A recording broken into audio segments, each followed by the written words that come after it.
Welcome.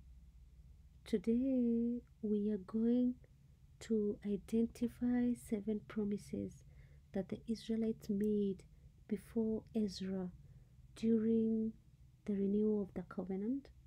Then we outline the problems that Nehemiah encountered in the rebuilding of the wall of Jerusalem.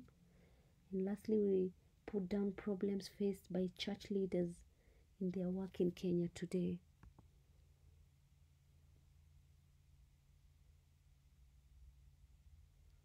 Identify 7 promises that the Israelites made before Ezra during the renewal of the covenant. The Israelites promised not to do any business during the Sabbath. They promised to pay tithes according to the Mosaic law.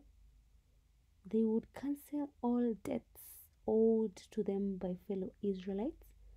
They would not harvest the crop of every 7th year, but would leave it for orphans and widows. They would provide wood for the burnt sacrifices. They would obey all commandments. They would offer the first fruits of the harvest and dedicate their firstborn male children and those of flocks as required by the law. They would make annual contribution towards the expenses of the temple, and they would not intermarry with the foreigners. Outline the problems that Nehemiah encountered in the rebuilding the wall of Jerusalem. The officials of Tekoa did not cooperate with him. He was ridiculed by Sanballat and Tobiah. He received threats of violence from his enemies.